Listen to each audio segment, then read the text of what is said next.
அன்னைக்கு நேரம் சரியா 3 மணியை நெருங்கிட்டு அப்போ போலீஸ் ஸ்டேஷன் முன்னாடி ஒரு அம்மா நேத்திக்கு காலையில போயிட்டு வரேன்னு சொல்லிட்டு வேலைக்கு போனா என்னோட பையன் இன்ன வரைக்குமே வீட்டுக்கு வரல அப்படின்னு சொல்லிட்டு ரொம்பவுமே பயந்து போய் அழுதுகிட்டே கம்ப்ளைண்ட் கொடுக்க வந்திருக்காங்க. கிட்டத்தட்ட 17 நாட்களா தேடிட்டு இருந்த போலீஸ் கடைசியா ரொம்பவுமே கொடூரமான நிலைமையில அந்த ஒரு டெட் பாடிய ரெஸ்கியூ பண்ணி எடுத்திருக்காங்க. பட் அது தலை இல்லாம எடுத்திருக்காங்க. வெறும் உடம்பு மட்டும் இருக்குன்னா அப்போ தலை எங்க போயிருக்கும்?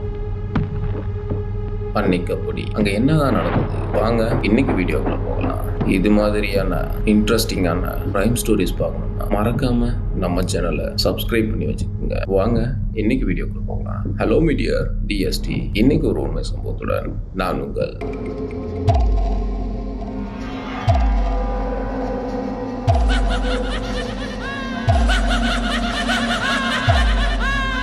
அது சரியா மதுரையில இருக்க திருமங்கலத்துல பரமசிவம் லட்சுமி அப்படிங்கிறவங்களுக்கு மகனா பிறந்தவர் தான் மணிகண்டன். இவருக்கு வயசு 30. இவர் கார் டிரைவரா ஒரு பிரைவேட் கம்பெனில வேலை பார்த்துட்டு வந்துட்டு இருக்காரு. இவரோட அப்பா சில வருடங்களுக்கு முன்னாடியே இறந்துட்டுறாரு. இப்போ கார் டிரைவரா வேலைக்கு போயிட்டு வந்துட்டு இருந்த மணிகண்டன் அன்னைக்கு ஒரு நாள், சரிம்மா நான் வேலைக்கு போயிட்டு வரேன் அப்படின்னு சொல்லிட்டு வேலைக்கு போன மணிகண்டன் நாய் திரும்ப வீட்டுக்கு வரவே இல்லை. வீட்டுல தனியா இருந்த அம்மா இன்னும் நேராச்சு பையன் வரவே இல்லை அப்படின்னு ரொம்பவுமே பதட்டப்பட்டு தூக்கம் இல்லாம பயத்துல பையனை காணோம்னு சொல்லிட்டு அங்க இங்கன்னு தேட ஆரம்பிக்கிறாங்க.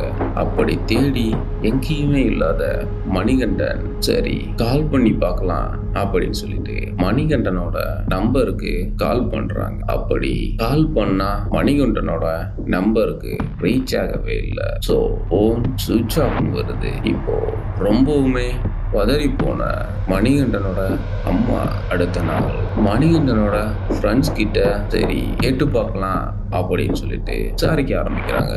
அப்படி விசாரிச்சதுல மணிகண்டன் அங்கேயுமே வரல, நாங்க யாருமே பார்க்கல அப்படின்னு சொல்லியிருக்காங்க. ஏற்கனவே பயத்துல இருந்த மணிகண்டனோட அம்மா இப்போ ரொம்பவுமே பயப்பட ஆரம்பிக்கிறாங்க. சரி மணிகண்டன் வேலை பார்க்குற இடத்துல போய் ஒரு டைம் கேட்டுட்டு வரலாம் அப்படின்னு சொல்லிட்டு போறாங்க. அப்படி போய் கேட்டதுலயே மணிகண்டன் நேற்று நைட்டு வீட்டுக்கு போயிட்டாரு அப்படின்னு சொல்லியிருக்காங்க. இதை கேட்ட மணிகண்டனோட அம்மா லட்சுமிக்கு ரொம்பவுமே ஷாக்கிங்கா இருந்திருக்கு. வேலையை முடிச்சா வீட்டுக்கு தானே வருவான், இப்போ எங்க போனான்னு தெரியல, என்னாச்சுன்னு தெரியல, போன் வேற சுவிட்ச் ஆஃப்ல இருக்குன்னு சொல்லிட்டு நேரா ஆவியூர் போலீஸ் ஸ்டேஷன் போயிட்டு இந்த மாதிரி என்னோட பையனை காணோம், நேத்துல இருந்து எனக்கு ரொம்ப பயமா இருக்கு அப்படின்னு சொல்லிட்டு கம்ப்ளைண்ட் பண்றாங்க. இந்த ஒரு கம்ப்ளைண்ட்டை வாங்கிக்கிட்ட அந்த ஸ்டேஷன் போலீஸ் உடனே இன்வெஸ்டிகேஷனை ஸ்டார்ட் பண்றாங்க. இப்படி இன்வெஸ்டிகேஷன் ஸ்டார்ட் பண்ணி சில நாள்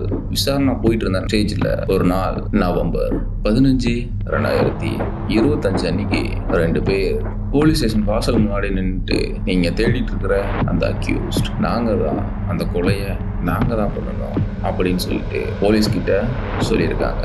போலீஸ் யாரு நீங்க, என்ன பேசிட்டு இருக்கீங்க அப்படின்னு சொல்லிட்டு ஒன்றும் புரியாம இருந்த அவங்க மணிகண்டனை நாங்க தான் கொலை பண்ணணும், நீங்க தேடிட்டு இருக்கிற அந்த அக்யூஸ்ட் நாங்க தான் அப்படின்னு சொன்னதுமே போலீஸ் ரொம்பவுமே ஷாக் ஆகி ஒரு செகண்ட் உறைஞ்சு போயிட்டாங்க. இப்போ அந்த 2 பேரை கூப்பிட்டு விசாரணை பண்ணதுல அவங்க என்ன சொன்னாங்கன்னு தெரியுமா? பாரதி ராஜா, விக்னேஷ் இவங்க 2 பேருமே மணிகண்டனோட ரொம்ப க்ளோஸ் ஃப்ரெண்ட். எங்க போனாலும் ஒன்னா தான் போவாங்க, ஒன்னா தான் வருவாங்க.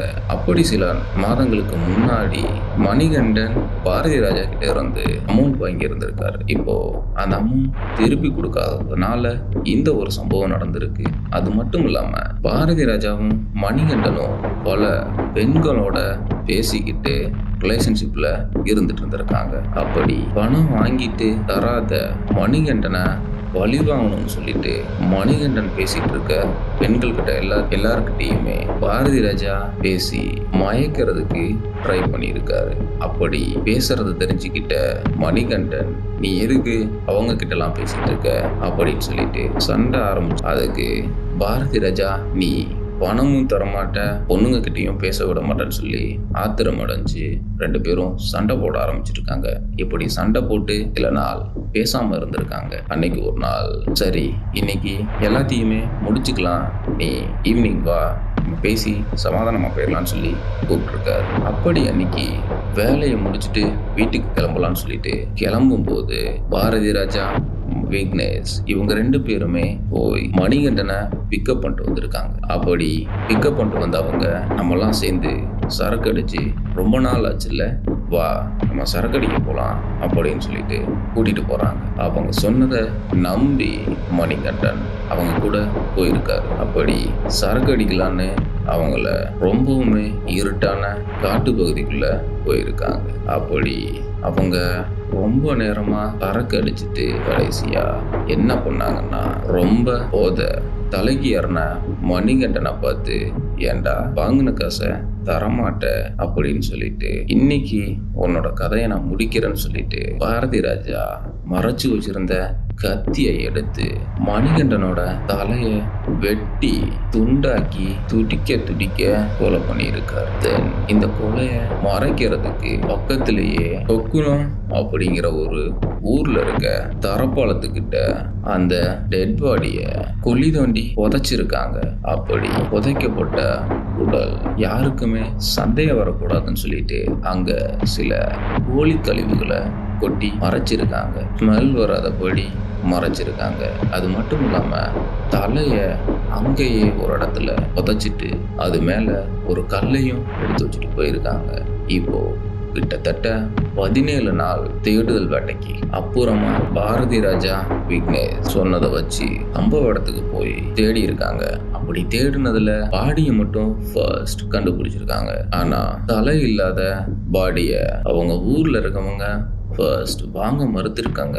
அதுக்கப்புறம் அவங்க என்ன சொல்லியிருக்காங்கன்னா, தலையை தேடி கண்டுபிடிங்க, அப்போதான் அது மணிகண்டனா இல்லை வேற பேரான்னு எங்களுக்கு தெரியும் அப்படின்னு சொல்லிட்டு சொல்லியிருக்காங்க.